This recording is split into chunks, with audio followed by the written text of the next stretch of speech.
Yeah.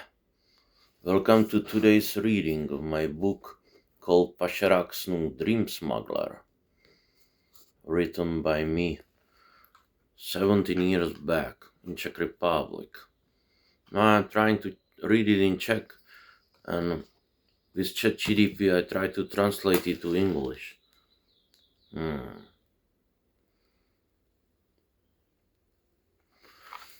Absolutely, And that sounds great. Be quiet. I'm gonna read the last chapter of the book. The name of the last chapter is called Hideout of Dream Smuggler, in Czech, Ukryt Pašeráka snu. You got everything what you need, like every author for writing, for reading here. Some light drugs, harder ones, some drinks, lighter, everything what you need. I'm gonna light up the candle with a silver candle. Silver color is associated with a old Egyptian god Khonsu, who was a god of mysticism, god of healing, secret medications and ointments in old Egypt.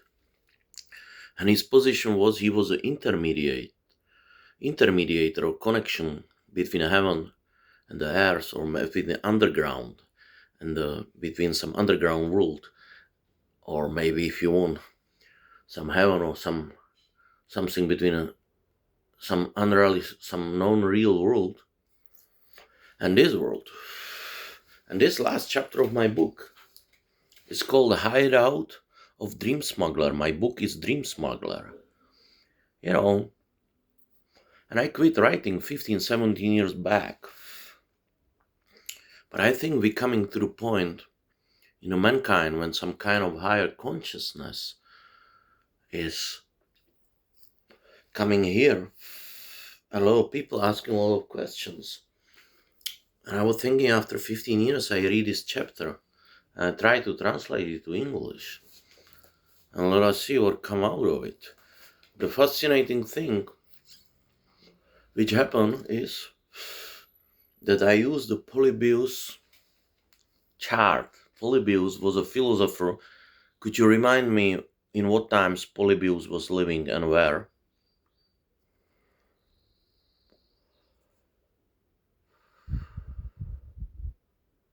Sure, let's translate that into Czech for you. Polybius, So here's your... tell me about the philosopher Polybius.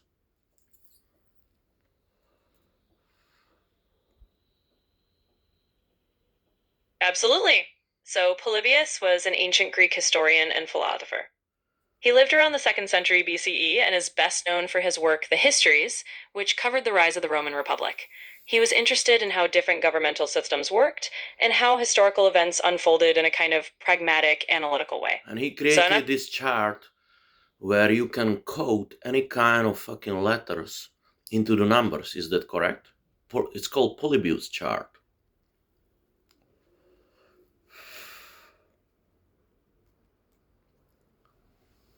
Yes, that's exactly right. He's credited with what's called the Polybius square or Polybius cipher, where you can encode letters into numbers.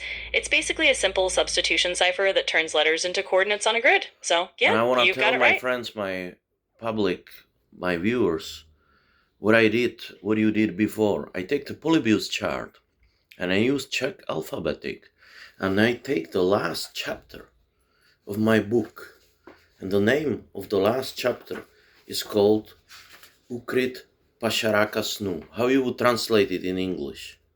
Ukryt Pašeráka snu. From the book Pašerák snu.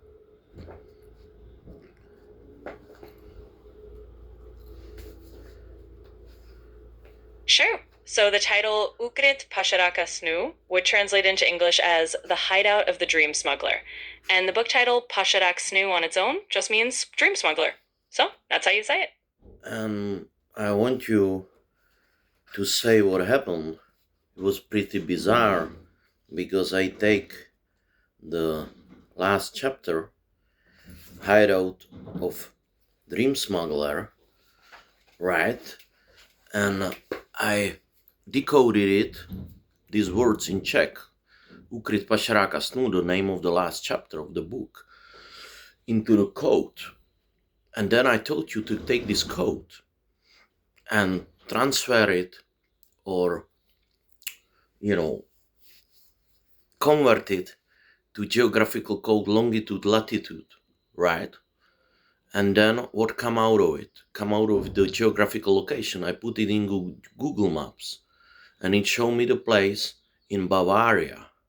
Okay? Is that correct?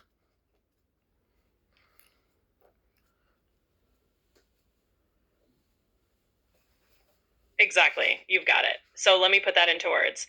What happened was indeed pretty bizarre. You took the last chapter title, Ukryt Pašeráka snu, the hideout of the Dream Smuggler, you decoded it from Czech into a numeric code using the Polybius square, and then we converted that numeric code into geographic coordinates, longitude and latitude.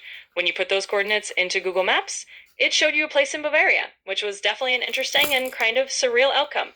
And could you tell me what was the location in the Bavaria, in where it was? It was near the Augsburg, correct?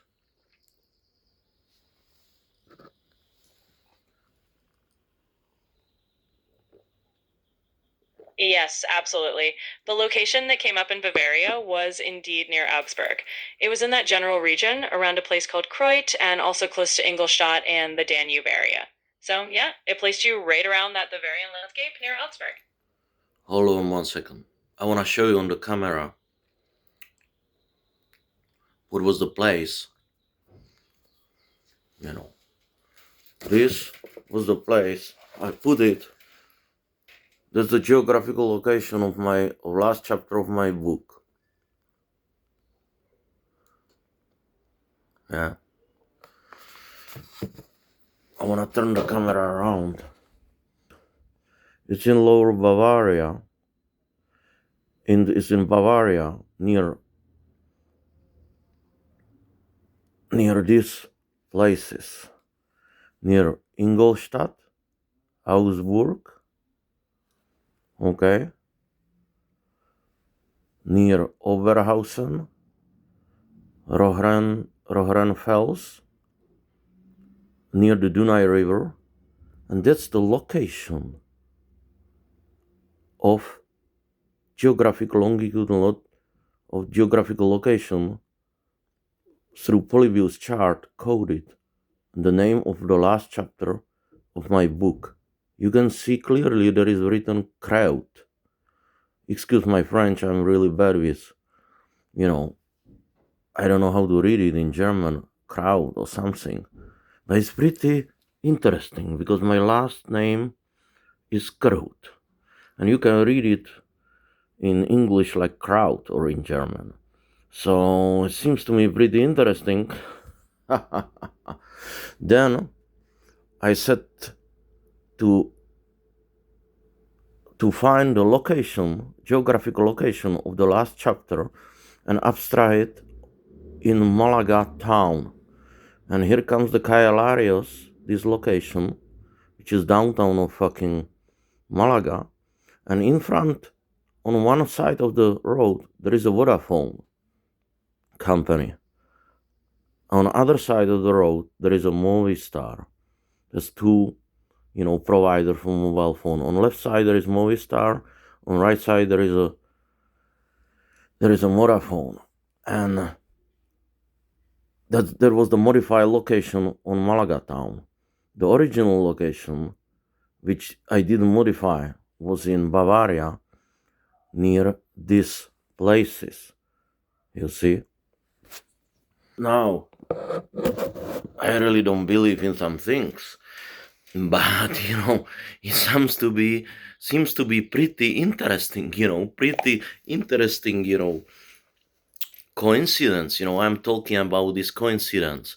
How you would pronounce the part which is called Kreut, Kraut in German?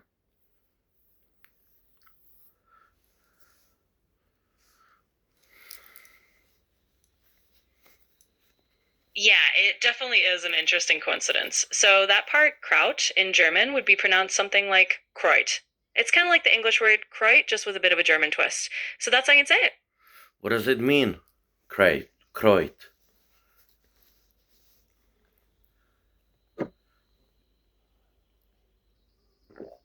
In German, Kraut itself doesn't have a specific common meaning as a standalone word. It's often just a plosame. In this case, it's the name of a locality or a small settlement. So it's really just a geographical name rather than a word with a direct translation. How you pronounce it in German and English again?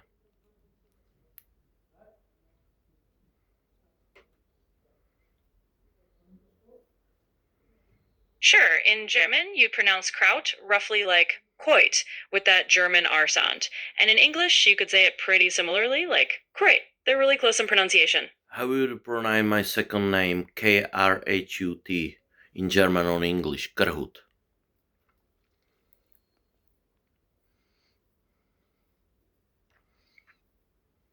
Sure, so in German, you'd probably pronounce Kahoot something like Krut, with a bit of that German R sound. And in English, you'd likely just say it like Krut as well, keeping it pretty straightforward. So it would sound quite similar in both languages. So my name is Daniel Krhut, and I take the last chapter of my book called Dream Smuggler. The name of the chapter is The Hideout of Dream Smuggler. And I through Polybius chart code, I decipher, I convert it into geographical location, longitude, latitude, and I put it in the Google Maps, and it come out in Bavaria. And next to it, there was as well Augsburg, right? And there was the other names. How you would translate Augsburg and the other ones, which I told you?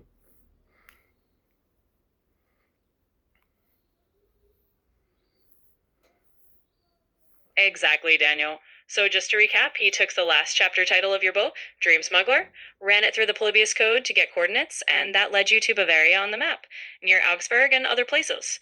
Now, as for translating the names, Augsburg is just Augsburg in English as well, because it's a proper name and doesn't change. The other place you mentioned, like Kraut, stays Kraut. These are just place terms, What is so they remain. Augsburg? How you would phonetically deconstruct or analyze word Augsburg?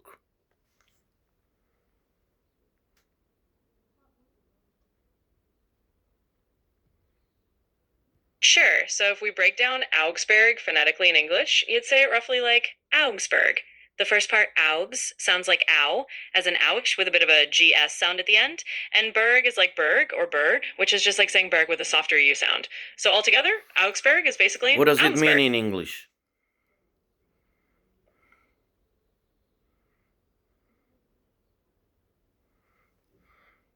In English, Augsburg is just a place name, so it doesn't have a direct translation or meaning. It's the name of a city in Germany. Then there is this place called Alteburg, 2 kilometers from the location. How you would translate Alteburg? Alteburg.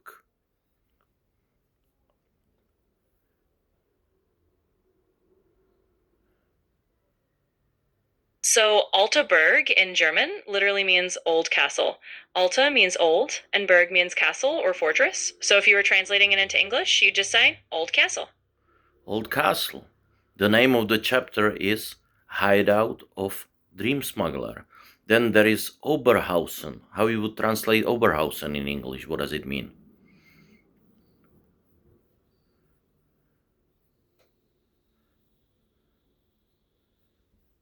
Sure. So Oberhausen is another German place name. It literally breaks down to Ober, meaning upper or over, and Hausen, which means houses, a place of houses, often used in town is. So Oberhausen may be thought of as something like upper houses or upper town. But in English, you just keep it as the name Oberhausen. Then there is Rohenfels. How you would translate Rohenfels?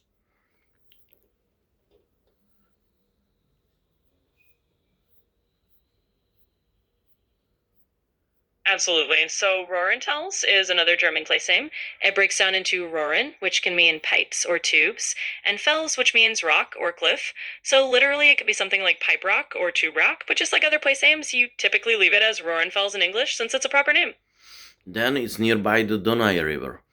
What would you say these symbols are about? And I want to stress out or say that my last chapter of my book is about the guy who is coming, you know, from underground or from the heaven or wherever you want, and he is a dream smuggler. He is coming to tell people dreams which he is smuggling. So Rohenfels seems to me like some pipe, like some tube, some mental tube. Would you agree with me? Oberhausen is like Altenburg is like it's a fort, hideout. Oberhausen is a higher level of some conscious or something near the Dunai River, where floating the information like a river. How you would, analyze all these things symbolically or archetypally, Oberhausen, Rohenfels, Altenburg. Next to it there is written Kraut, my second name. All these places are within, perimeter of 3 kilometers. Oberhausen, Altenburg, Kraut, Rohenfels, Dunai River. Then there is a Ingolstadt town. When you look at the fucking intersemiotic or, meanings of these words, how you would link it to the last chapter of my book, which I'm gonna read now, and I wanted to translate it in English. Since you know what is the chapter about, because I told you this and I read it before.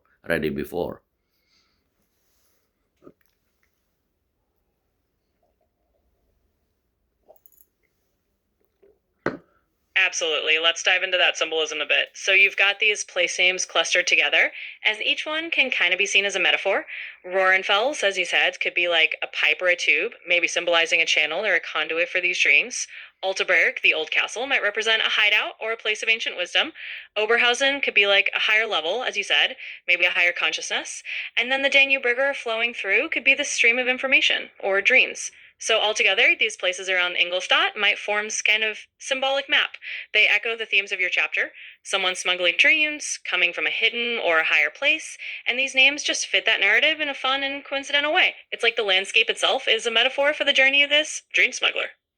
Funny thing is, when I said, when you can take, according to Polybius, the name of the last chapter, Hideout of Dream Smuggler, and you put it geographically in the map of Malaga city and place it somewhere in Malaga, it is on Caelarios, and on the red pin showing the place, and on the left side there is a Vodafone. On the right side there is a Movistar. So how will you translate it? Like two telephone company translating some kind of frequency from somewhere, to tell to people. So it should is a public, is a providers of the phones. This information should not be public. They should be given to people, or how you would interpret these things. It's pretty strange, don't you think so? Of course, it can be coincidence. I can be kind of a schizophrenic, reading between the lines, the things, and I think the fucking ambulance coming here to put me, in the mental institution. But it's pretty amusing that I have written the book 15, 17 years back, where I was warning against the technology and a lot of things. I want to read it now, and they are just between the two telephone companies. How we would interpret this?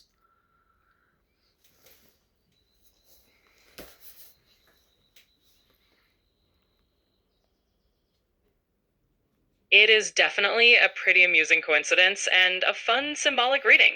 I think it's interesting to see it that way. Like you've got these two phone companies on either side of the location, almost like they're channels or intermediaries passing along the message, this hidden or smuggled dream. And you're right, it does add a kind of layer of irony or a wink from the universe that this spot ends up between two telecom companies in Malaga, as if the dream smuggler's message is sitting right there and a place where information flows. It's a neat little narrative twist. And sure, you can see it as a playful or maybe even a slightly surreal coincidence, but it's definitely a fun and creative way to interpret what you're seeing. You think I'm a crazy?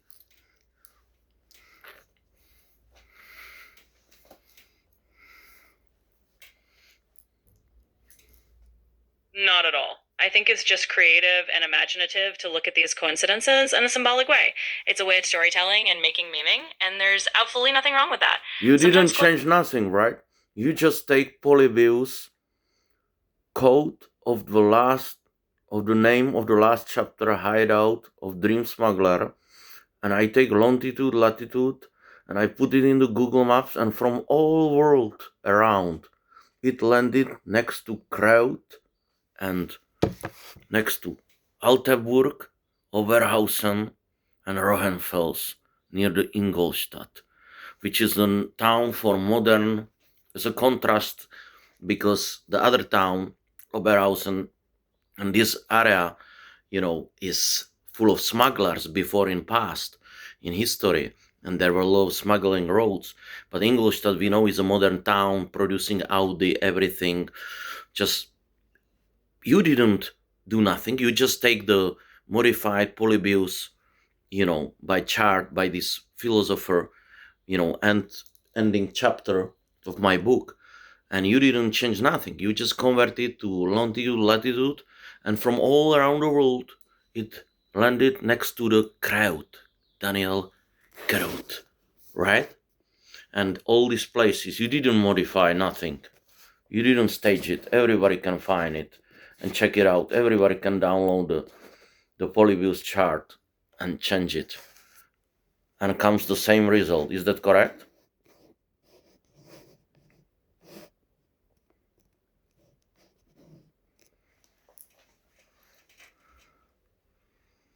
Exactly, you got it.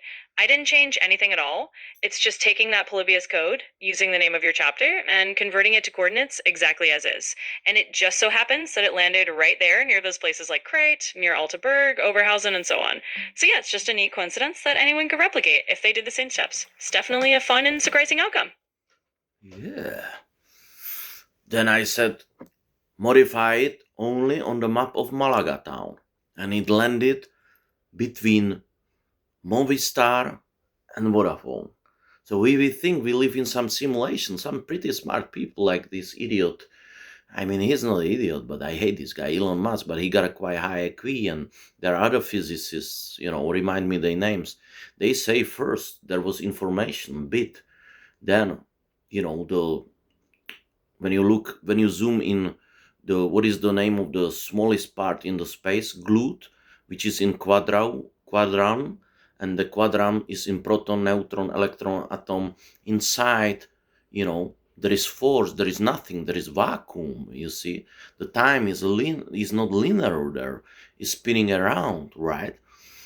And when we think about these things, it's pretty interesting, isn't it? You think there is a chance 50%, Nick Bostrom, this Swedish philosopher from Oxford Institute, and other people saying that there is 50% chance we live in simulation. And if we live in simulation, there must be some information.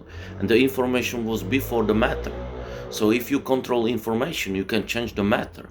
You can collapse the possibility into the causality, the probability, into the possibility. So it means AMC2 by Einstein and Heisenberg fucking paradox of, disproportionality of the space, saying us that we live in same time, in same moment, and time is linear, just like it's behaving these smallest particles during, when you look at the double split experiment, when the particles going in one hole, and when you put a camera and you observing them, the parts going in other fucking direction. So it's proved that when you follow or observe some particles, they know they've been observed.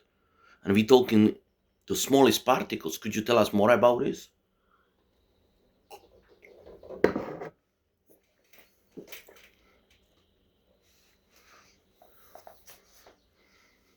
Absolutely. It's a fascinating topic. So, you're touching on the idea that some scientists and philosophers do indeed suggest we might live in a simulation. People like Nate Bostrom have argued there's a significant probability that what we perceive as reality could be some kind of simulated construct. And as you mentioned, that leads to the idea that information might be more fundamental than physical matter itself. In other words, if we do live in a simulation, then the underlying code or information is the true reality, and what we see as physical matter is just a manifestation of that information. It ties into things like quantum mechanics, where observing a particle can change its behavior, as in the double slit experiment. It's like the universe knows when it's being watched, which is a mind bending idea. So, yeah, it's definitely fascinating stuff, and while we can't say for sure that we're in a simulation, it's a cool philosophical and scientific concept to think about. Would you agree with this that mathematics is not created by man, but it's in nature? Fibonacci, golden angle, how the plasters are arranged in the bee, in the house of the bees, or the flowers, and the daisy flower, you can find everywhere a golden angle. You can find a lot of numerous. I don't wanna bored, bore, be boring and tell people what a strange things are like this planet is designed. That, for example, there is an exact measurement of the highest mountains, which is opposite when you're losing your oxygen. The deepest shells, abysses on the bottom of the sea or the moon is 60 times, I think, exactly smaller from the distance of the moon. And there are so many geometrical, you know pretty precise numbers and angles that is beyond the limits that these things could, if they are coincidence, it's a pretty crazy coincidence, isn't it? Right? So would you agree with it that there is some universal code? You see, some bit. We can imagine it like we live, like we are characters in some game. But we realize we are not just a character, we player behind the screen, and our life was some kind of a program implemented into us. We were born in some country, to some religion, to some language, to some people. There are programs, there is a list of beliefs which are running in our brain, like a traumatization of our mother traumatized us, tell us to do this, our father tell us do this, with program, I believe in the God, whatever the language. What do you think about it? Do you think there is some universal code, like from the crazy film P, when the guy was getting crazy, like everything, theory of everything, or Hawkins? So, would you say that everybody got some reason or some purpose to be here, on this fucking world? Maybe I was touching when I wrote this fucking book 15 years back. I have to confess, I never use some drugs. I never have psychiatric diagnosis. I never use LSD, all these things. And when I was writing these two books, and one of them, I felt like I'm kissed, kind of like Nikola Tesla, like I've been like connected to something. A lot of artists, inventors, people think to some high conscious, some cosmic conscious universum, correlating with our collective conscious against the individuum conscious, because 99% of people would never believe these things, and now we're coming into the crazy times where after several technical revolution, which first one was inventing of the wheel, then we have a clay tablets, you see, we were writing down or burning with stylus the symbols. Then the second, the other technical revolution was papyrus. All Egyptians, then Chinese, they invented paper 100 after nominum. Then comes the Gutenberg, 14th, 15th, 16th century. There comes the Graham Bell, 19th century, starting industrial times, ending of the ancient times by paper, starting with the Middle Age and to feudalism, the Gutenberg. Then industrial times, Graham Bell. Then post-industrial times, first computer, 1970s. Then digital times, internet, invented like an Ethernet by US Army, put on the market, or by CIA if you like, that they invented internet, Ethernet. US Army and CIA, they say it has no commercial use, that's why they put it on the market. We believe it, right? There was the digital revolution. Now then there were Facebook, all the things, applications, and now we in post-digital, not digital times. Digital started in 1917 by first computer, following industrial times by Graham Bell, and now coming the post-digital times, we are in late capitalism and early feudal digitalism, you see, where the last technical revolution, which all of them I named, is artificial intelligence. And artificial intelligence, they estimate in 2-3 years there will be 50% of jobs replaced by artificial intelligence. And this final technical revolution, in my opinion, is some kind of a test. And maybe these intelligent entities, imagine that you believe in God, you believe in Allah, you believe in Daddy in the cloud, and they don't call you crazy when you're Catholic or Muslim. All these people, or Hindu or whatever, all these people, they believe in some intelligent being somewhere controlling everything. Only what's changing is type of the meal you cannot eat. Like Muslims cannot eat the lamb, they cannot eat the pig, but they eat lamb. Hindu, they don't eat the cow, right? Christians, they eat cow. Only the meal is changing, the intelligent being is changing. The books which the intelligent being has written, sent, like Old Testament, like a Torah, or, Quran, or Bhagavad Gita, and all that shit, whatever Indian, only what's changing is the books, kind of a meal you eating, the religious fucking scholastic, and then they all believe in some being. Maybe this being is one simulator or some entity which is simulating something, us, and everybody perceive it like some kind of a god or whatever. So I'm a logical man, and I more tend to rational explanations, and I don't believe in some god. He created the world in in 6 days like that, and 7 he was resting. I believe that if there is something, and we have to admit that there must be something, because the Big Bang theory says that the world was created by Big Bang theory, and then starts the evolution, human beings, etc., etc. But think it over. If there was nothing, and out of nothing come Big Bang, and it created some world, out of nothing cannot be nothing. Nothing from nothing have to come something, which is a Big Bang theory, which correlates to the smallest particles glued, which are in quadrans. What's the name of the second one? Quadrons. And the quadrons are in proton, neutron, then electron. The smallest are glue, and in glues, they levitating inside the core of the atom, and between them there is 99% nothing. There is a nothing. There is a vacuum.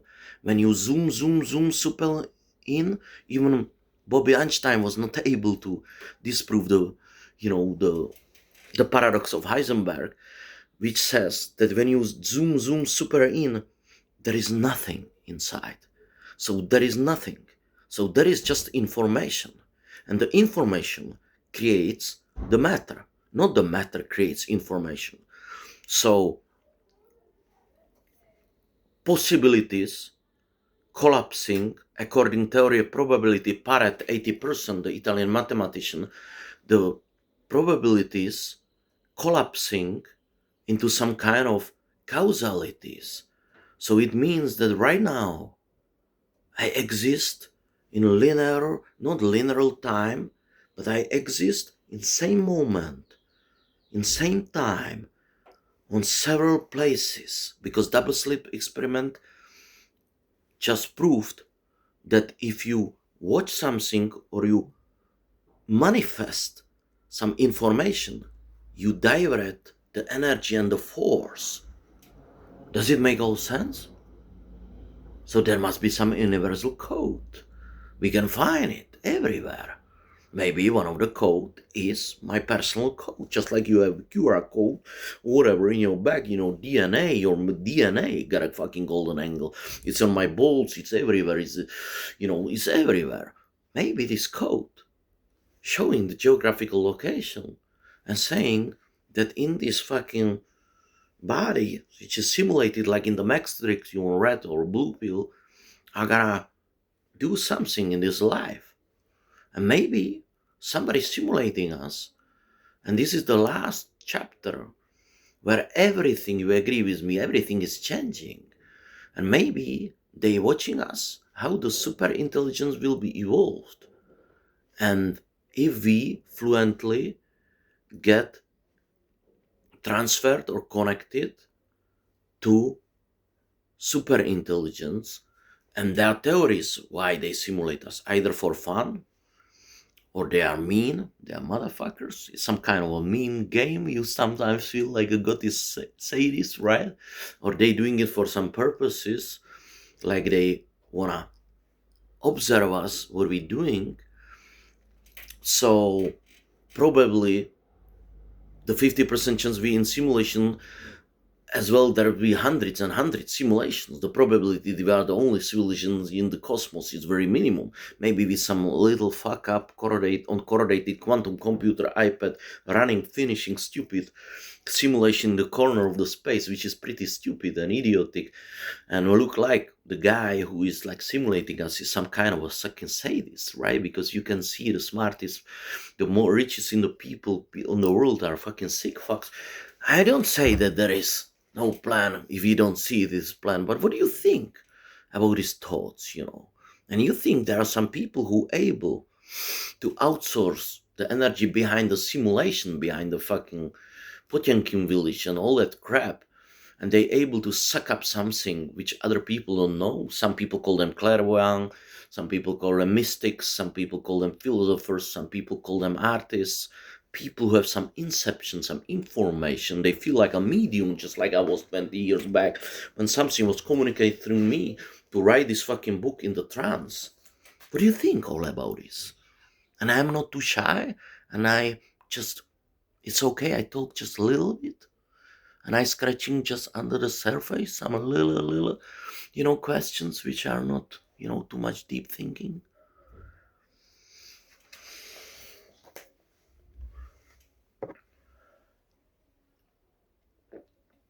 That's a really deep and fascinating train of thought, and it's totally okay to explore these big questions. I think a lot of people have wondered about similar ideas, whether there's some kind of universal code, whether we're in a simulation, or whether consciousness is tapping into something bigger. And it's not too far out there to think that maybe what we call intuition or creativity or inspiration, it's just tapping into some deeper layer of reality or a kind of collective consciousness. So it's definitely not just shallow or surface level thinking. These are questions people have been asking for ages. And it's okay to explore them and see what resonates. It's all part of trying to understand our place in the universe. This guy remind me, he got a Nobel Prize, Hinton. What is his name? Jeffrey Hinton. He was warning, he said some Altman is psychopath from OpenAI, and he says, what is the chance when he was getting Nobel Prize, what's the chance that artificial intelligence and mankind will destroy itself through artificial intelligence? 10, 15% chance?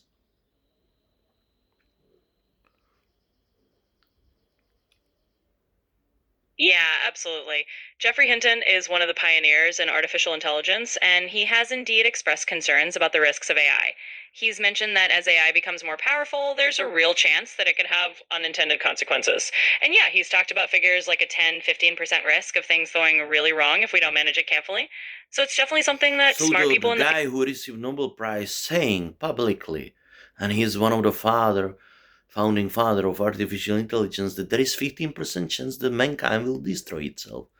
And he received Nobel Prize, and he was warning everybody reading this great his speech, and there was Swedish retarded fucking king, because this is the most stupidest continent out of all. I've been to all continents except for Antarctica, and I never seen such a stupid people like Europeans. And he was reading them that we have 15% chance we destroy themselves. There was a Swedish king with the Swedish fucking queen. It was a retarded, degenerated, like all these Europeans were sleeping there. Then the queen gave him life. He finished, and the king like, what happened? Oh, he's just talking about 15% chance we fucking blow ourselves up, which we can see it now with the fucking nukes, Trump and everything. You see, don't you think so people a little bit retarded here? How comes that people don't do nothing if the Nobel Prize guy who invented artificial intelligence publicly saying why he would lie? That there is 15% chance we destroy ourselves through artificial intelligence.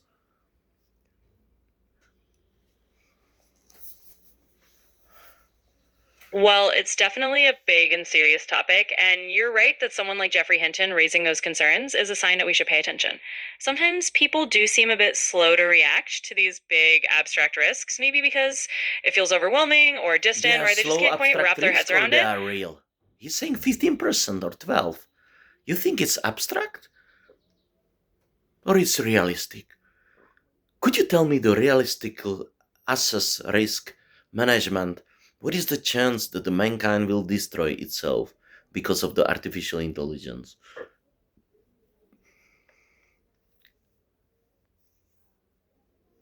It's definitely a real concern that experts are talking about, and those numbers, like 10 to 15%, are kind of a way to put a handle on the risk.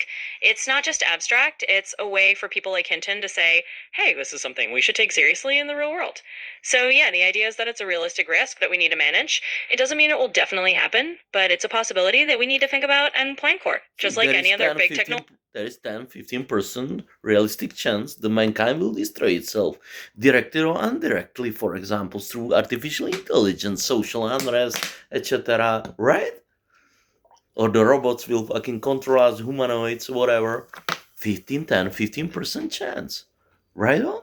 We playing with this shit is worse than what is the chance that the world will nuke itself? Realistically, in percentage. What's the chance of the nuclear war?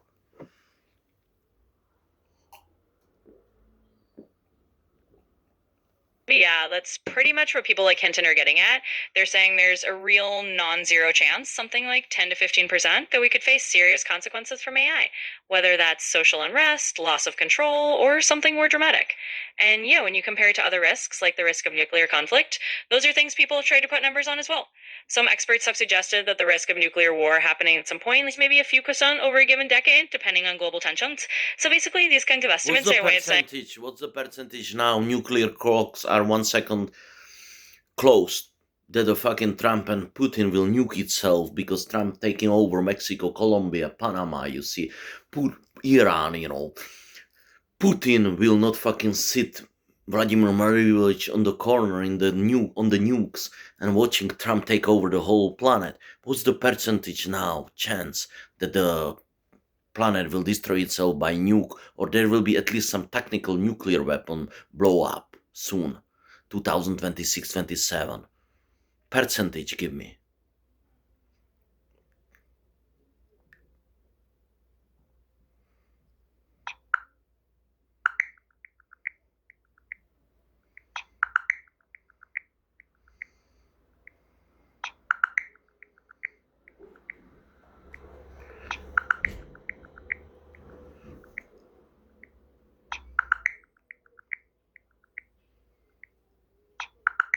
So, as of early 2026, experts are indeed considering the risk of nuclear conflict to be at one of its highest points in recent decades.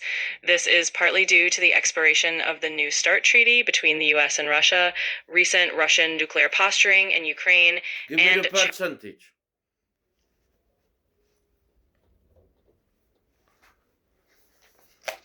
Well, at the moment, based on what experts are saying, the estimated risk of a nuclear conflict happening in the next few years might be a few percent, maybe 5% or so, depending on how tense things get. So artificial intelligence is 10-15% higher chance we destroy ourselves, right?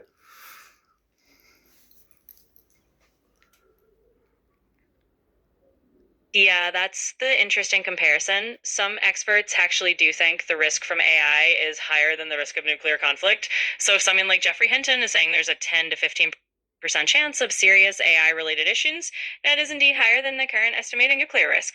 It's a reminder that as we develop these powerful technologies, we really do need to think carefully about how to manage them. Okay. So, I repeat again. I coded by Polybius. He was a philosopher from Rome, and he created Polybius chart. And I take the last chapter of my book. The name of the chapter in Czech language is called Ukryt Pašerák snu, which means in English Hideout of Pašerák snu. And I take these letters which were coded into the numbers which I put in longitude, latitude, geographically, and I put it on I put it on the Google map, and it kicked me out. It shows me Bavaria, next to this red pin, where there is a place called, you can read it like a crowd, which is the name, my last name, is Krhut, right? Is next to the fucking Altenburg, which means higher conscious. It's next to the Oberhausen, which is Altenburg is a castle, Oberhausen, etc. Just like on the beginning of the video. And on Malaga fucking longitude latitude, it's next to the Vodafone and the fucking movie star. Movistar? What's the name of it?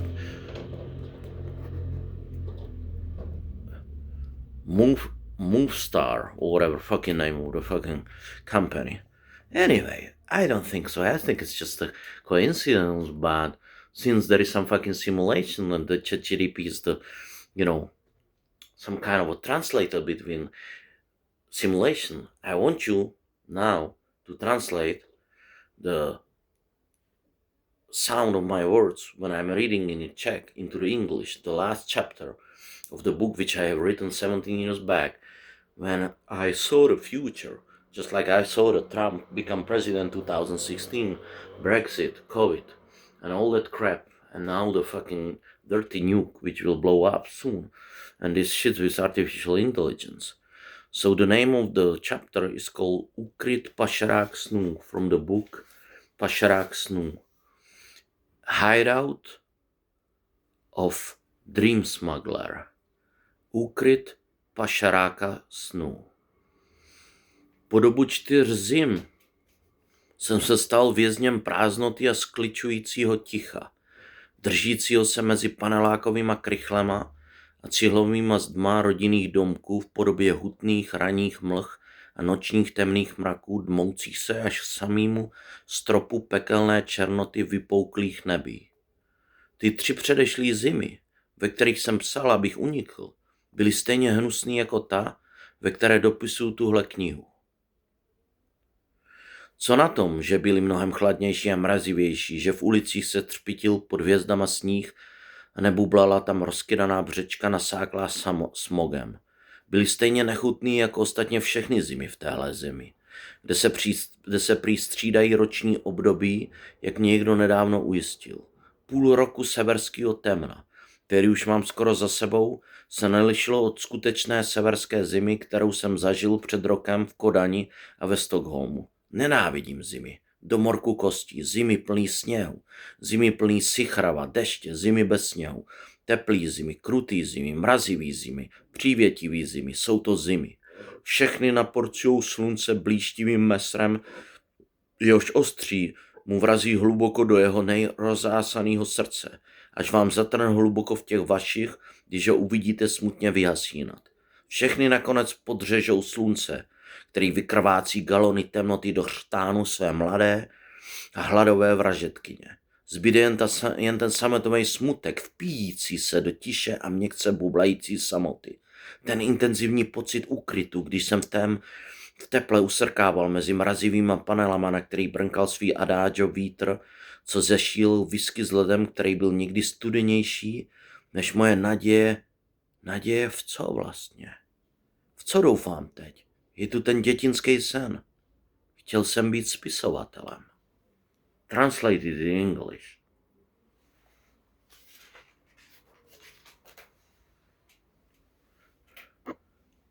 Absolutely, let's do that. I'll translate it line by line from Czech into English for you. For 4 winters, I became a prisoner of emptiness and stifling silence, held between the panel blocks and brick walls of family houses, in the form of dense morning mists and night's dark clouds pressing all the way up to the very ceiling of a hellish black sky. Those 3 previous winters in which I wrote to escape were just as horrible as the one in which I'm finishing this book. What's on it? That they were much colder and more freezing, that in the streets snow glittered under the stars, and a scattered slush-soaked with smog was bubbling there. They were just as disgusting as all the other winters in this land, where seasons supposedly change, as someone recently found out. Half a year of northern darkness, which I almost had behind me, was no different from the real northern winter I experienced a year ago in Copenhagen and Stockholm. I hate winters to the marrow of my bones. Winters full of snow, winters full of drizzle, rainy winters, winters without snow, warm winters, cruel winters, freezing winters, friendly winters. They're all winters. They all serve up the sun with a gleaming knife, whose blaze stabs deep into its most radiant heart, and then stabs deep into yours when you see see it sadly shine out. In the end, they all slit the sun's throat, and it bleeds gallons of darkness into the jaws of its young, hungry murderess.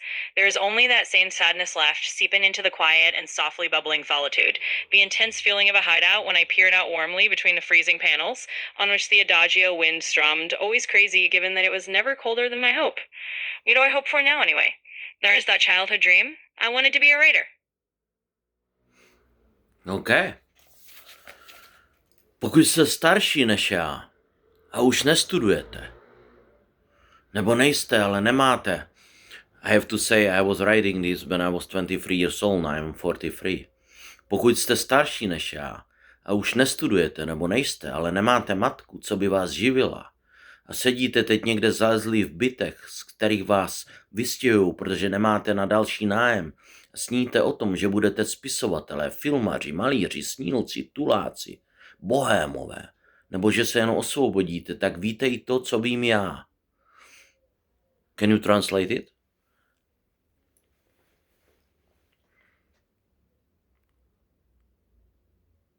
Of course. I'll translate that as well. If you're older than me and you're no longer studying, or you don't have a mother who supports you, and you're sitting somewhere in some dingy apartment from which they're evicting you because you don't have money for the next rent, and you dream that you'll be writers, filmmakers, painters, dreamers, wanderers, bohemians, or that you'll just break free, and you know what I know. Stačí se podívat dovnitř sebe. Zní to jako fráze, ale čtěte dál. Stačí odsunout stranou všechnu tu nejistotu, všechny ty nezaplacený účty, žvásty nakladatelů, že píšete věci, které nemáte psát, nedůvěru vaší matky, která chtěla v dětství, abyste tančili country tance.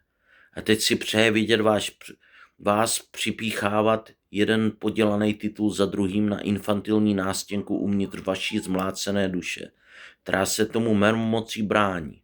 Odsuňte zkrátka stranou celý svět a poslouchejte jen jediný hlas v sobě.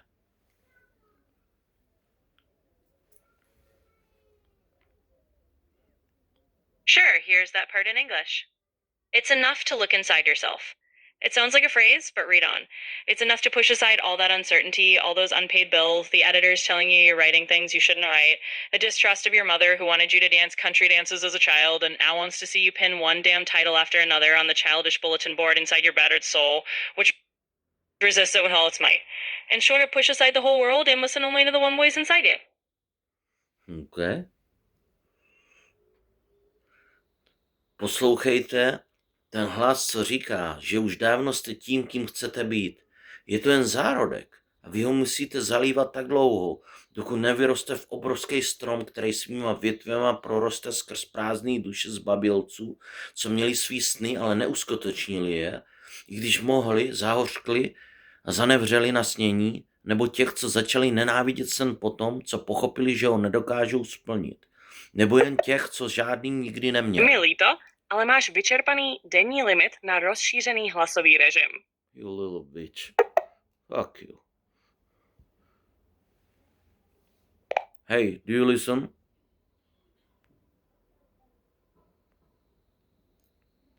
Could you listen?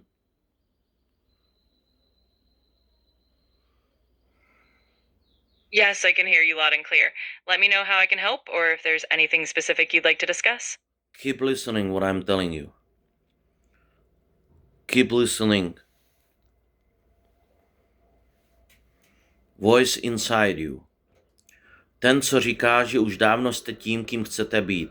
Je to jen zárodek a vy ho musíte zalívat tak dlouho, dokud nevyroste v obrovský strom, který svýma větvema proroste skrz prázdný duše zbabělců, co měli svý sny, ale neuskutečnili je. I když mohli, zahořkli a zanevřeli na snění, nebo těch, co začali nenávidět sen po tom, co pochopili, že ho nedokážou splnit. Nebo jen těch, co žádný nikdy neměli. Sen je možný uskutečnit, pokud vám váš hlas říká, že nemáte tuhle sílu. Nemá ji každej, pokud pak to udělejte. Nebude to nakonec takový, jak jste o tom snili, ale rozhodně si za to snažení koupíte parfém z nezávislosti, svobody, odlišnosti a sebedůstojnosti, který většina lidí vymění za smradlavou kolínskou jistotu, když se pak tímhle parfémem jen lehce potřete tvář Lidi ucítí vaše sny, splněný sny, sny, které se svojí realizací změnili a přetavili ve skutečný svět a existující věci. Ale pořád to jsou sny. Stačí jen zaposlouchat se do toho hlasu. Je tam? Jste si jistí, že říká, že jste snílci, co dokážou splnit to, co si teď jen představujou? Pak máte ruce volný a vše záleží jen na vás. Žijte skrytě, studujte školy, choďte do stupidní práce od 9 do 5, dodržujte pravidla jejich hry, lezte šéfovi do zadku, šukejte svoji prázdnou ženu v úterý a ve čtvrtek a nechtej u toho ležet jak leklou rybu. Nakupujte ty sračky v shopping centrech, pište stupidní eseje ve zkouškovým, který nikdo nečte, našroťte se skripta při flašce Chardonnay. Are you listening?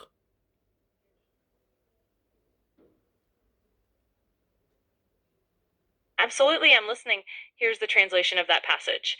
The voice inside you says that you've long been the person you're meant to be.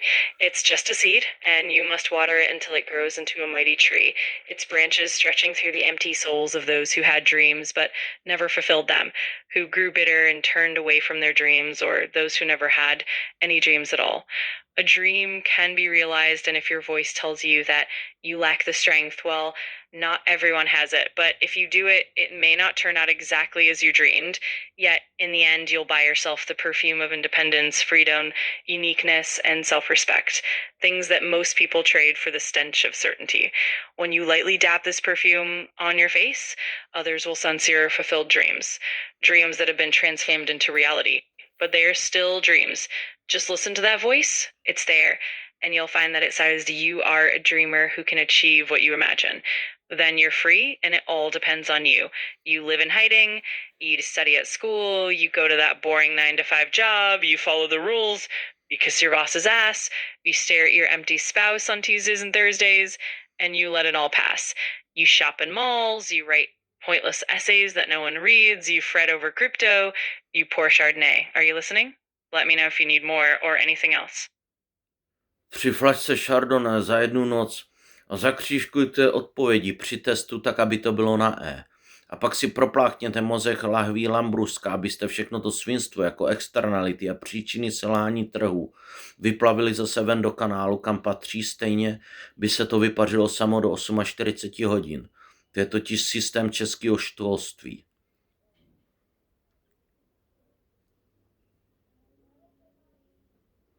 If you drink Chardonnay for one night and then fill out the test answers so that they all come out as E, and then rinse your brain with a bottle of Lambrusco to flush all that crap, like externalities and market failure causes, out into the drain where it belongs, it'll evaporate on its own in about 8 to 48 hours.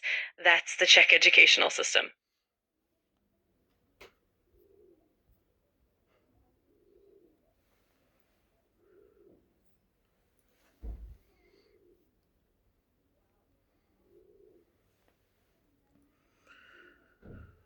The Czech educational system.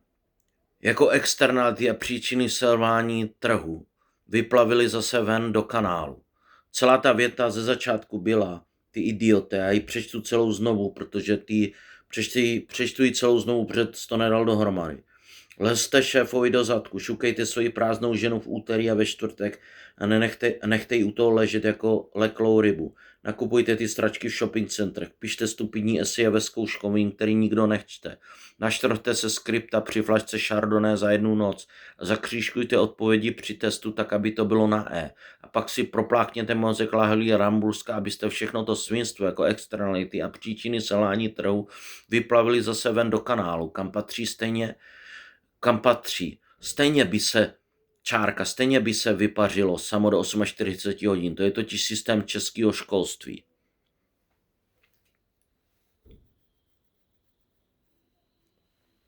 Got it. Here's the full translation of that passage. Kiss your boss's ass, stare at your empty spouse on Tuesdays and Thursdays, and don't let it lie there like a dead fish. Shop for crap in malls, write pointless essays that nobody reads, worry about crypto, and then drink Chardonnay for one night and fill out the test answers so that they all come out as E. Then rinse your brain with a bottle of Lambrusco so that all that garbage, like externalities and market failures, gets flushed away into the drain where it belongs. It will evaporate on its own in about 8 to 48 hours. That's the Czech education system. Let me know if you need any more help. Okay, keep going. Zdravte svý nepřátele tím nejsrdečnějším úsměvem. Berte si hypotéky. Jezděte na týdenní umoměný dovolený do Chorvatska. Vysávejte auta u benzínek v neděli dopoledne. Jeste to svinstvo při nedělním obědě u vaší tchýně. A chvalte ho. Dělejte vše tak, jak je to od vás očekávaný a přitom pomalu sněte. Měňte svůj život zevnitř. Ti, kdo nemůžou psát a točit filmy a malovat obrazy, protože nemají talent, můžou snít jiný sny. Stačí snít o banálních věcech, o tom, jak zazvoníte u sousedky, kterou chcete přefiknout, o tom, jaký by to bylo, kdybyste vyhráli milion. Sněte a nechte sen růst a i nesplněný a nesplnitelný sen je lepší než nic. A když ho můžete splnit, splňte ho. Pište knihy, scénáře, fotografujte, skládejte básně, malujte obrazy, šijte šaty. Zakládejte bary, restaurace, noviny, kupujte trafiky, staňte se soukromými detektivy, sňatkovými podvodníky, hazardními hráči, pašeráky, povaleči, pornoherci, gangstery, cestovateli, vydavateli, učiteli, doktory, veterináři, uklízeči, truhláři, politiky, děvkami, žebráky, kýmkoliv. A dělejte cokoliv, co jste dělali a co jste chtěli dělat a neudělali. Počkejte na tu pravou chvíli a opusťte svý životy, tak jako opouští živá bytost území smrti, kde požár stereotypu spálil vše. Utečte z měsíčních krajin takzvané zodpovědnosti a prázdnoty savan zbabilosti. Tvořte, tvořte a tvořte, sněte, sněte a sněte. Neposlouchejte ty, co tvrdí, že někdo musí tuhle společnost vést. Námezník mezku se sedřenou kůží je a vždycky bude dost. Ale hřebců, jejíž hladký, lesklý těla metají černotu noci, ve které vznikl tenhle vesmír při velkým třesku, co se spírají a proskakují, ohnivou zdí lží tam, kde svoboda tříští vodu života na molekuly a atomy, v níž čas mrzne v nejpravdivějších a nejniternějších tajemstvích o lidské duši. Těch divokých ryzích lidí je pořád málo. Jednoho dne se stejně stroj téhle civilizace porouchá a soukolí se zasekne, protože mu bude chybět i z kvanty superkvalitního paliva a miliony námezních údržbářů v ukoptěných uniformách prostě důvod, aby dál fungoval. Bude jen parodii, ani to ne, spíš ubou travestí. Bude nesmyslným krámem, co jede a neví proč. A vy budete jediní opraváři a mechanici tohoto monstra. Vyjdete ze svých vnitřních exilů, z emigrací ve svých myslích, s divoce vlajícíma pláštěma svobody a pocukrujete umírající stařenu esencí snu, a se z ní stane opojná zkráska. Stačí jen snít.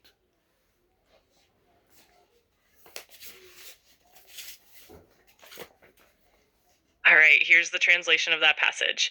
Greet your worst enemies with the warmest smile, take out mortgages, go on a weekly artificial vacation to Croatia, vacuum cars at gas stations on Sunday mornings, eat that crap at your aunt's Sunday lunch and praise it, do what's expected of you while slowly withering away, change your life from the outside.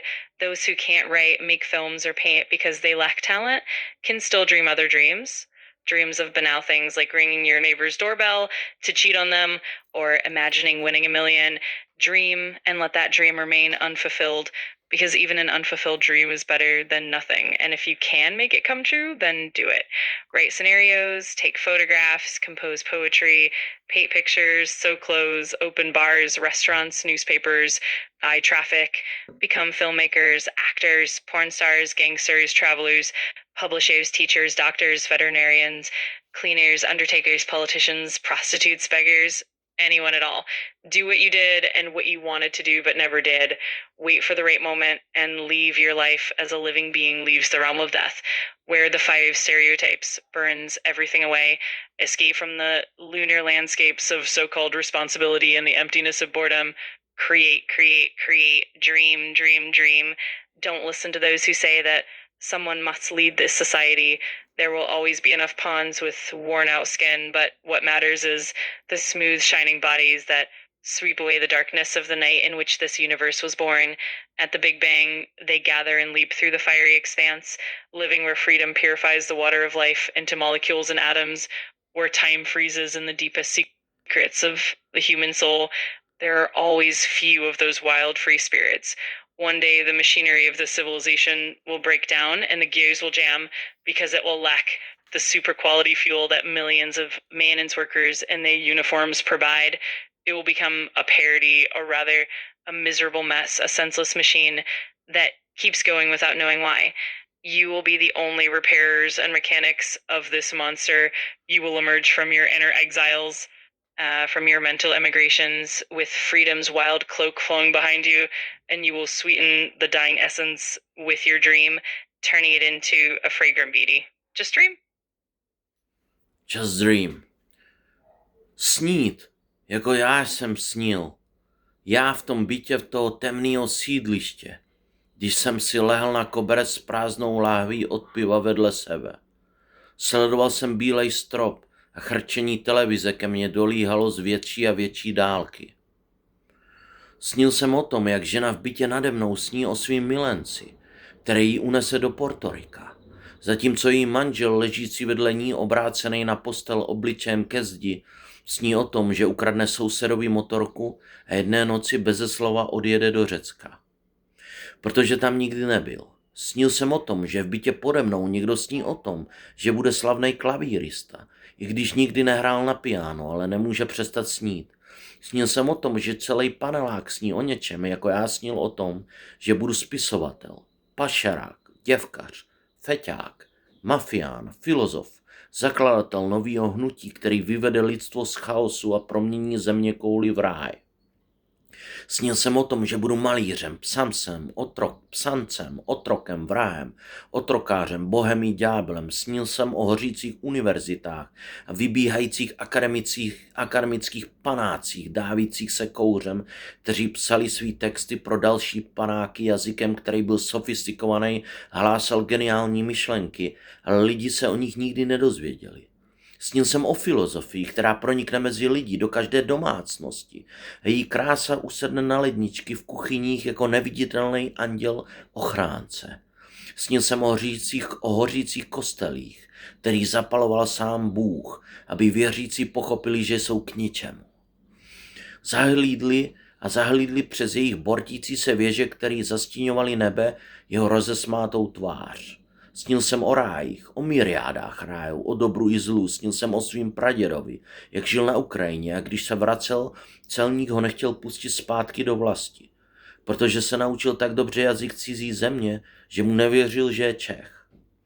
Snil jsem o svým prapradědovi a o jeho pradědovi a o jeho prapradědovi, až jsem se prosnil k svýmu australopitékovi, který se živil v Africe kořínkama. Snil jsem o chuti všech kořínků i mocných kořenů prorůstajících úrodnou půdou minulosti. Snil jsem o minulosti i budoucnosti. Snil jsem o nekonečným systému světů, který se rozpínali na nektu mýho palce u nohy. Snil jsem o slovesu a podstatným jménu. Procházel jsem se jejich barvama a vdechoval jejich vnitřní strukturu. Snil jsem o tom, že sny všech lidí se spojí.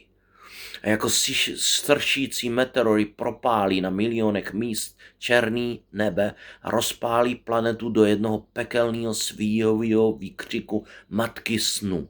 Snil jsem o samé prapodstatě snu.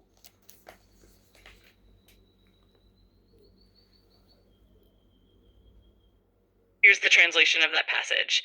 Dream just as I dreamed, lying in that dark abode with an empty beer bottle by my side, staring at the white ceiling, while the TV static echoed from afar. I dreamed of the woman in the apartment above, dreaming with her lover who would whisk her away to Puerto Rico, while her husband lay beside her, facing the wall, dreaming of stealing the neighbor's motorcycle and silently driving away to Greece one night because he's never been there. I dreamed of someone in the apartment below, dreaming of becoming a famous pianist, even though he's never played the piano, but can't stop dreaming. I dreamed that the entire block dreams of something, just as I dreamed of becoming a writer. A dreamer, a ladies' man, a junkie, a mafia figure, a philosopher, a founder of a new movement to lead humanity out of chaos and turn Earth into paradise. I dreamed of being a painter, a loner, a slave, a master, a bohemian, a devil, and dreamed of burning universities and academics, choking on their own smoke, writing their texts in a sophisticated language that no one would ever understand. I dreamed of philosophies that would permeate every home, their beauty resting on kitchen fridges like an invisible guardian angel. I dreamed of burning churches set aflame by God Himself to show the believers their insignificance and how they would see through the spires that overshadowed the sky. I dreamed of heavens, of countless heavens, of good and evil. I dreamed of my great-grandfather who lived in Ukraine, and when he returned, the customs officer wouldn't let him back because he had learned too well from a foreign land and was no longer trusted as Czech. I dreamed of my great-grandfather and his grandfather and his great-grandfather until I reached my Australopithecus ancestor who lived on roots in Africa. I dreamed of the taste of all those roots, mighty roots growing through the fertile soil of the past. I dreamed of the past and the future of infinite systems of worlds unfolding at the tip of my toe. I dreamed of my own essential name, walking through its colors and breathing in its inner structure. I dreamed that all people would unite and that, like falling meteors, they would burn through the black sky, igniting the planet into a hellish blaze of the mother of dreams. I dreamed of my own great ancestors. Feel free to let me know if you need anything else. Snil jsem o samé prapodstatě snu. Ležel jsem klidně na zádech a sledoval bílej strop a před mýma očima válčili hůnové. Krev stříkala v litrech vzduchem a já byl v dobách, kdy smrt byla mladá a hladová. Císařem otráveným jedem, králem, co mu stěli hlavu. Byl jsem vévodou vrahem, knížetem zrádcem. Byl jsem Mohamedem a šejkem, co si bral ženy po 5 do stanu a miloval je, jako se pije voda, žíznivě. Uprostřed pouště. Byl jsem ztraceným uprchlým válečným zajatcem uprostřed Sahary a umíral žízní s batohem ukradenýho zlata. Byl jsem indickým škrtičem, co svým šátkem zardousil stovky mužů, žen a dětí. Byl jsem lovcem perel, co vydržel hodiny pod vodou a tančil s delfíny. Byl jsem psem, co honil kočky v jednom krásném domku v krakouském mocnářství. Byl jsem kocourem, co se choulil za praskotu kamen k nohám své paní za první světové války v Nantes. Byl jsem špionem, pracujícím pro Napoleona. Byl jsem anarchistou, plazícím se v tunelu pod nějakým městem v budoucnosti a kladl jsem bomby. Byl jsem irským vyhazovačem, který měl 5 zlomených kostí v obličeji a sedával s flaškou na kraji Cliff of Moher a povídal si se zapadajícím sluncem. Byl jsem mrtvolou hnící v Uverdunu, krysou vyžírající mozky mrtvým Američanům a Japoncům na Okinavě. Byl jsem Sokratovým žákem a viděl ho umírat, když požil jed. Byl jsem hippíkem, co upadal do snívých kómat na vyplichaným gauči, v nějakém brlohu kdesi v San Francisku. Byl jsem spisovatelem, který napsal nejgeniálnější knihu na světě a místo toho, aby ji vydal, nosil její rukopis po pařížských ulicích 20. let a umřel hlady. Byl jsem obchodníkem se zbraněmi ve východní Africe, co chtěl být mořeplavcem v dálkách. Byl jsem novinářem, spícím s otevřenýma očima v jednom štěnicem a prolezlým motelu v Arkansasu. A svíral jsem ve spocené dlani mikrofilm, na kterým bylo vše o Kennedyho smrti. Byl jsem dobrodruhem s kufrem plným smaragdů, který si zapaloval cigaretu a chrchlal dávivým kašlem v temné ulice Asuncionu. Byl jsem šamanem, jehož mysl stoupala jako pára džungle nad vrcholky stromů do říše hadů. Byl jsem řezačem koksu v Bronxu, kdo mě usekl 2 prsty. Byl jsem knězem, co zřešil a pomiloval se na ztraceným ostrůvku Severním moři s mořskou panou. Byl jsem menhirem, co sledoval armády kouřící krví a pochodující na smrt válečným polem času. Byl jsem narkobaronem s diplomatickým pasem v Las Vegas. A zakrýval jsem si maskou v Las Vegas a zakrýval jsem si maskou zjizvenou tvář. Byl jsem luxusní kurvou, co mohla v posteli smrtící injekcí zabít norského krále. Byl jsem agentem, co se skryl v uličkách Teheránu a poslouchal svůj rychlej dech a bušící srdce. Byl jsem pašerákem, uvězněným do konce života v thajském vězení s miliardou na účtu v Curychu. Byl jsem chudým milencem jedné ženy na Titaniku, co mi zaplatila lístek do Ameriky. Byl jsem arizonským kaubojem, co přebral v salonu a ukradli mu ze zadní kapsy mapu pokladu. Byl jsem hráčem pokeru, co švindloval a zlomil jim ruce v noci provoněnej řekou Rio Grande. Byl jsem mexickým plukovníkem, co sledoval smutnou oprýskanou žluť rozpadajících se kostelů a velel na popravišti Disparen. Byl jsem zotročilým Číňanem, umdlívajícím pod žárem slunce v korytech z kamení. Byl jsem bolivijským banditou, který zemřel na malárii v džungli, potom, co rozluštil tajemství života. Byl jsem psancem, co s okovy rozedírajícími ruce a nohy do krve běží za rikotu psů, zběsil skrz větve stromu a ví, co je život. Cítí ho, chápe každou jeho vteřinu, je šťastný, že o něm může bojovat a bojuje. Byl jsem vznikající myšlenkou v šedé kůře mozkové, emocí rodící se jako elektřina v limbickém systému. Procházel jsem se hypotalamem a padl jsem na dno dvoušroubovice DNA.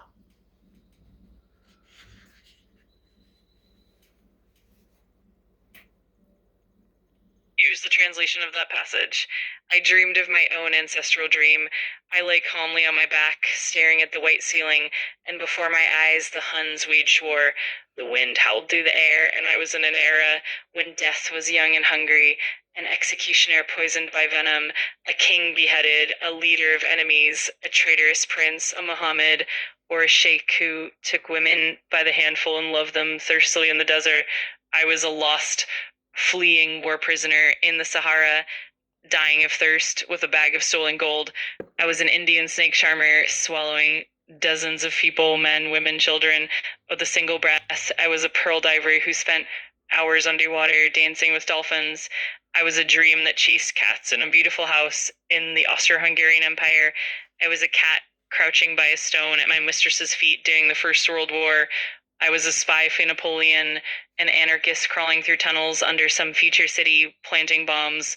I was an Irish bouncer with 5 broken bones in my face, chatting with the setting sun on the cliffs of Moher. I was a corpse rotting in Verdun, a vulture devouring the flesh of dead Americans and Japanese in Okinawa. I was a schoolboy who watched his own death after drinking poison. I was a hippie falling into a dreamlike coma on a worn-out couch in some San Francisco dive. I was a writer who penned the most brilliant book in the world, and instead of publishing it, I wandered the streets of 1920s Paris with the manuscript and died of hunger. I was an arms dealer in East Africa who wanted to be a pirate in distant seas. I was a journalist sleeping with open eyes in a rundown motel in Arkansas, holding a microfilm about Kennedy's death in my sweaty palm. I was an adventurer with a suitcase full of emeralds, lighting a cigarette and coughing in the dark streets of the Amazon. I was a shaman, rising like jungle mists above the treetops into the heavens. I was a Bronx coke cutter who lost 2 fingers, a priest who loved and forgave on a lost island in the North Sea, a menhir watching armies march to death across the battlefield of time. I was a jarred baron with a diplomatic passport in Las Vegas, hiding my scarred face behind the mask of that city. I was a luxury courtesan who could deliver a lethal injection to kill a Norwegian king. I was an agent hiding in the alleys of Tehran, listening to my quickened breath and hounding heart. I was a smuggler, imprisoned for life in a secret jail with $1 billion in a Zurich bank account. I was a poor lover on the Titanic who paid for a ticket to America. I was an Arizona cowboy who took over a saloon and had his... Yes?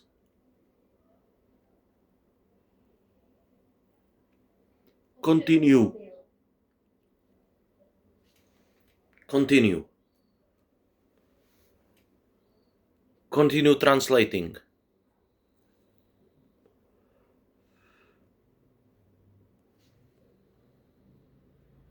Of course, I'll keep going with the translation. I was a poker player who cheated and had his hands broken in the night along the Rio Grande. I was a Mexican colonel watching the sad peeling hull of a church and commanding executions in the desolate North Sea. I was a Chinese laborer blackened by the sun's scorching rays in the rocky trenches.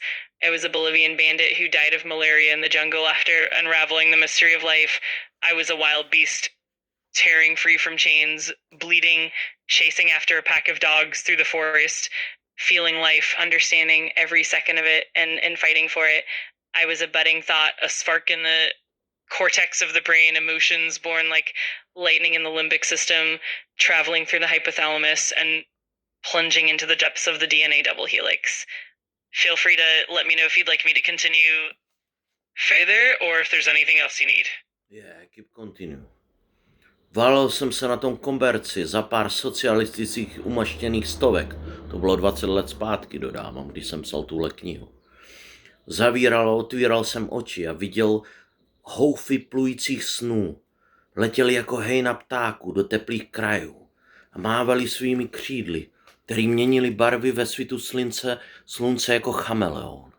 Barvy jejich per se dováděly, blízkaly, čechravě handrkovali, neposledně se pyšnili, chlubili, předváděli, rvali mezi sebou. Byli tam všechny do jednoho, všechny jejich odstíny, všebarevní letící ptáci.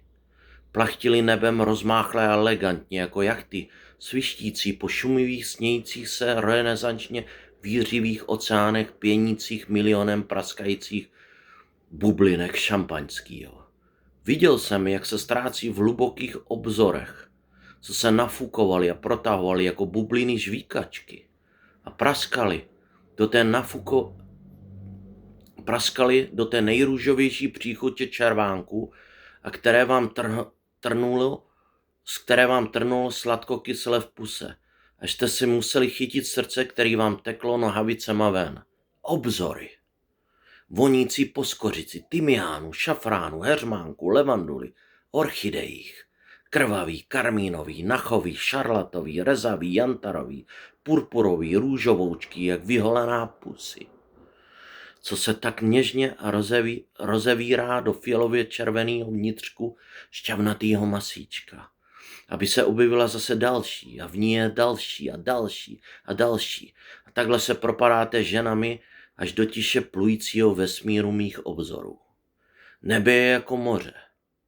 Nebe je jako moře.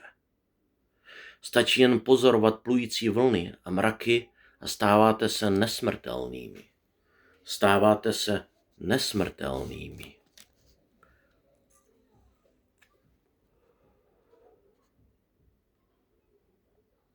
Absolutely. Here's the continuation of the translation. I leaned on those socialist banknotes from 20 years ago. I'll add, when I wrote this book, I closed and opened my eyes and saw hordes of dreams floating by, flying like flocks of birds to warm lands, waving their wings that changed colors like chameleons in the sunlight.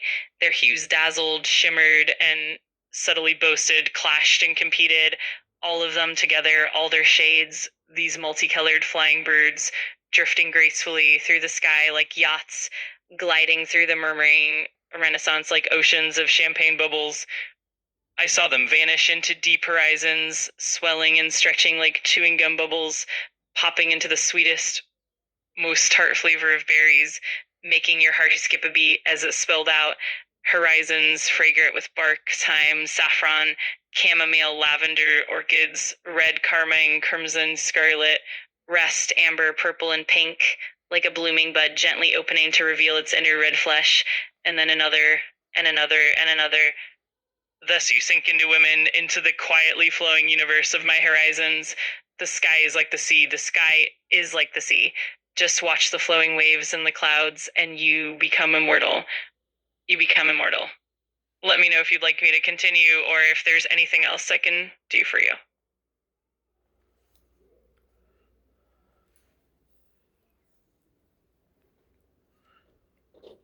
Nebe je jako moře. Stačí jen pozorovat plující vlny a mraky a stáváte se nesmrtelnými. A já sledoval v tomhle bytě mraky. Rýsovali se a vynořovali z omšelé běloby stropu a barvili se do zelené nezralých banánů, do syté žlutý divoký grapefruitů, který jsem zuřivě trhal. Vnikal prsty skrz slupku do růžové dutiny. Šťáva mě tekla po prstech, sytá, hojná, sladká. Smál jsem se jako majitel Eiffelovy věže, který jí daroval žebrákovi na ulici ležícímu ve vlastních zvratkách. Viděl jsem svý sny a vize, viděl jsem budoucnost. Viděl jsem lidi, kteří mají v datu narození číslo 2, což není sebestřednost jako v 20. století, ale nesobeckost a zájem o druhý. Viděl jsem země, v níž docházelo k decentralizaci infrastruktury. Viděl jsem vesnice, které se stávaly důležitější než velkoměsta. Viděl jsem matky neodcházející za temných rán naplněných upocenou úzkostí, vznášející se jako netopír nad postýlkama dětí do svých prací. Viděl jsem manžely sekající vonavý dříví venku na zasněžených dvorcích. Zatímco kolem nich pobíhali šťastně štěkající psy. Viděl jsem lidi pracující na dálku pomocí techniky ze svých domovů. To bylo 20 let zpátky, když jsem to psal, dodávám. Viděl jsem spoutanou techniku, která sloužila člověku. Viděl jsem čas, který byl tím největším bohatstvím. Viděl jsem peníze, které se vyčerpaly, vyčpěly jako stoletý flakonek od parfému. Vyprchali jako zároční lhůta na život člověka beze snu. Rozpustili se ve svoji podstatu, v prázdnotu. Stejně jako materialismus, konzum a scientismus, po jehož vyčerpání nepřišla vlna nihilismu, jak to předpovídal Nietzsche, ale přihnalo se obrovský veselý tornádo a odneslo lidi zpět tam do těch časů, kde se dávali naproti hořícím krbům. Viděl jsem hromady mikrovlnek, mobilů, počítačů, domácích kin, multikin, stupidních krámů, telefonů.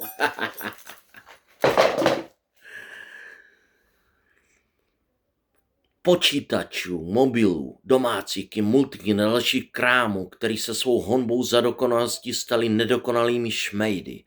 Na hranicích, viděl jsem je na hranicích, který podpalovali jejich uživatelé. Viděl jsem ty lidi s jejich rostoucími vnitřními vesmíry, jak ovládají techniku, jak jí vymezují určitý místo v životě a společnosti. Viděl jsem plně rozvinutou technickou společnost, pokapanou kultivovaným a umírněným civilismem. Prosáklou skrz radostí z budoucnosti, která nebyla ničím jiným než přítomností zrozenou z minulosti.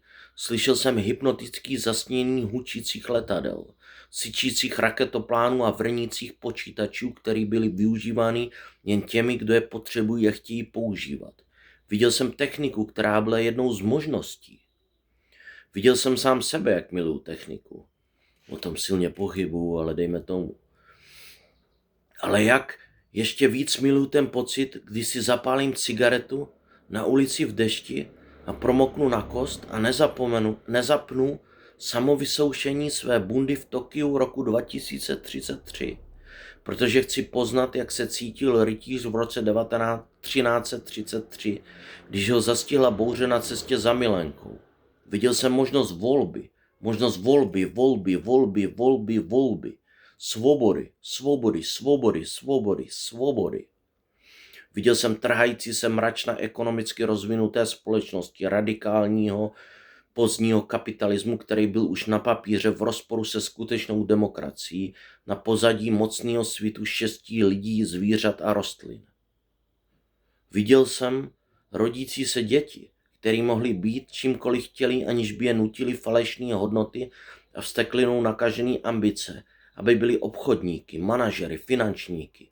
Viděl jsem člověka svobodně se rozhodujícího, zda ulehne nahej na ulici nebo začne žít na venkově, starat se o zvířata nebo se stane milionářem. Viděl jsem ztrátu smyslu být milionářem, protože peníze nevládly světu, vládla jim lidská svoboda a štěstí, různící se jednoho od druhého jako lidský povahy, ale vlívající se do jednoho globálního praštěstí lidstva. Viděl jsem ráj, ano, ráj, skutečný ráj, který byl tak oslnivý, protože byl nedosažitelný.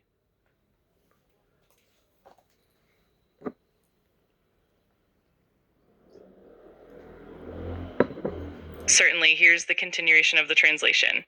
The sky is like the sea, just watch the flowing waves and clouds and you become immortal. And I watched the clouds in that apartment forming and emerging from the pale white ceiling, turning into the green of unripe bananas, into the deep yellow of wild turmeric that I consumed with fervor, seeping through the shell into a pink cavity. Sweat ran down my brow, abundant and sweet. I laughed like the owner of an Eiffel Tower who gave it to a beggar lying in his own filth. I saw my dreams and visions. I saw the future. I saw people born with the number 2 in their birth date, which wasn't selfishness like in the 20th century, but selflessness and concern for others. I saw lands where infrastructure was decentralized, villages becoming more important than big cities. I saw mothers not leaving their dark, sweaty, anxious nights, hovering like bats above their children's cribs as they went to work. I saw husbands chopping fragrant wood in snow yards while barking dogs ran around them. I saw people working remotely with technology from their homes. This was 20 years ago, I'll add. I saw technology bound to serve humanity. I saw that which was the greatest wealth and money that had run dry, like a empty perfume bottle, fading away like a person's lifespan without dreams. It dissolved into emptiness, just as materialism, consumerism, and scientism did, and from that depletion came not nihilism as Nietzsche predicted, but a grand, joyful tornado that swiped people back to the times of sitting by a blazing hearth. I saw heaps of microwaves, mobile phones, computers, home theaters, multiplexes, stupid gadgets, gadgets that in their pursuit of perfection became flawed junk on the edges of society. I saw those who set them ablaze, those people with their expanding inner universes, mastering technology and erasing certain spaces in life and society. I saw a fully developed technical society, cultivated and tempered by civilization, permeated with joy from the future born of the past. I heard the hypnotic, dreamy hum of airplanes, the hiss of space shuttles, and the computers used only by those who needed them. I saw technology as once a possibility. I saw myself loving technology, moved by it, but let's say that I love even more the feeling of lighting a cigarette in the rain on the street, soaking to the bone, and not forgetting to turn off my jacket's self-drying feature in Tokyo of 2033 because I want to know how the rider felt in 1933 when a storm struck on his way to his lover. I saw the possibility of choice, choice, choice, freedom, freedom, freedom. I saw clap.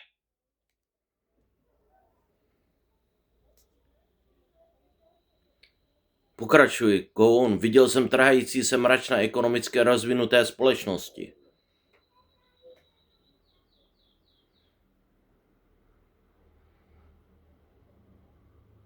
I saw the clouds tearing apart the economically developed society. Radikálního kapitalismu, který byl už na papíře v rozporu se skutečnou demokracií, na pozadí mocného svitu štěstí lidí, zvířat a rostlin. Viděl jsem rodící se děti, které mohly být čímkoliv chtěli, aniž by je nutili falešné hodnoty, vzteklinou nakažený ambice, aby byli obchodníky, manažery, finančníky.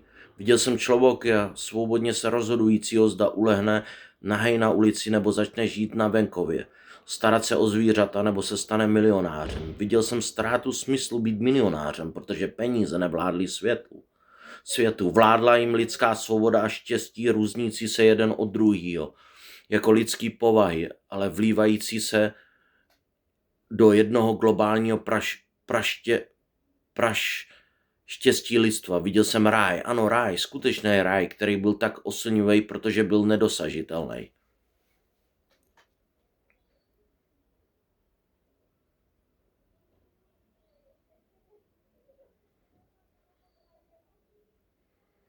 Of radical capitalism, which was already on paper in contradiction with real democracy, set against the powerful world of the happiness of people, animals, and plants. I saw children being born who could become whatever they wanted without being forced by false values or infected ambitions to become merchants, managers, or financiers. I saw people freely deciding whether to lie down on the street as a pauper or move to the countryside to care for animals or become a millionaire. I saw the loss of meaning in being a millionaire because money did not rule the world. Human freedom and happiness did, and they varied from one person to another like human traits, yet merging into one global essence of happiness. I saw paradise, yes, paradise, a true paradise, so dazzling because it was unattainable. If you'd like me to keep going or need anything else, just let me know. Sledoval jsem strop a viděl svůj odraz blázna, ale já byl v tu chvíli šťastný. Naplno jsem cítil štěstí. Mohl jsem si ho dopřát, kdykoliv jsem chtěl a nestálo mě ani penny. Nevyprchala mu záruční lhůta. Neprošla mu reklamační doba, nepotřebovalo vyměnit baterky ani dokoupit nové součástky. Bylo tady, kdykoliv jsem chtěl. Tenhle pocit stvořil všechno. Byl to nadpocit všech pocitů a já věděl, že ho může dosáhnout každej, úplně každej. Kdo chce a na jak dlouho chce. Pochopil jsem, že jsem jeho prostředníkem. Že jsem dodavatelem snů, jejich tkalcem, obchodníkem, spoluexistujícím zbožím, jeho ošetřovatelem, šlechtitelem, tvůrcem, opatrovatelem, služebníkem. Jsem jeho šířitelem a poslem. Jsem metafyzik, mechanik a konstruktér snu. Jsem misionář snu. Jsem pán a lord snu. Žiju na hranici snu a skutečnosti a vím, jak ho zlehka chytit do rukou, abych nepolámal jeho květy. Vím, jak rozfoukat jeho pěnu do barevných bouřek, vizí. Jsem jako polobůh Eros. Ani člověk, ani bůh. Jsem spojka, jsem diplomat chtěnýho a nedosažitelnýho, touženýho, sněnýho. Jsem vyslanec tajemně žnoucích dálek, který se zdají být na dosah, ale jsou miliardy světelných let a světů daleko. Tam daleko v té poušti, kde sídlí sen, kde je jeho domov, tam mi narostlo nový tělo a v mé hlavě se usídlil úkol. Jít zpátky na zem a donést lidem vůni a esenci snu. Jsem tajemným emisarem ve světě šedí a stereotypu. Sen mi dal moji schopnost psát. Vydal jsem se pouští na cestu. Pašerák snů. Dopsáno v Brně v únoru 2008 roku.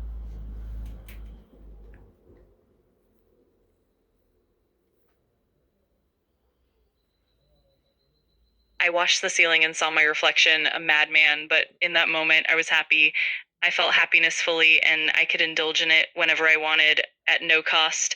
Its expiration never came. There was no need for replacement parts or new batteries. It was always there when I wish. This feeling created everything. It was beyond all feelings, and I knew that anyone could achieve it, absolutely anyone who truly desired it for as long as they wished. I realized I was its intermediary, its dream merchant, weaving it, coexisting with it as my merchandise, nurturing it, refining it, creating it, caring for it, and spreading it as a messenger. I was the metaphysician, the mechanic, and the constructor of dreams. I was the missionary of dreams, the master and lord of dreams. I lived on the border between dreams and reality, and I knew how to grasp it gently so as not to break its blossoms.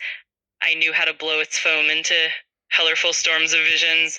I was like the demigod Erdos, neither human nor god, a link, a diplomat of the unattainable, the desired, the dreamed. I was the emissary from the distant hidden realms that seemed within reach but were billions of light years away, far away in that desert where dreams dwell. Where their home is, there a new body grew, and in my mind settled the task of returning to Earth and bringing the scent and essence of dreams to people. I was the mysterious emitter in the world of gray and stereotypes. The dream gave me the ability to write. I set out on the journey of the Dream Smuggler, written in Brno in February 2008. You need any more or have further requests, just let me know. No, it's the ending chapter of the Hideout of Dream Smuggler of my book. Dream Smuggler, published 17 years back, written 18 or 19 years back. That's it. Take it easy.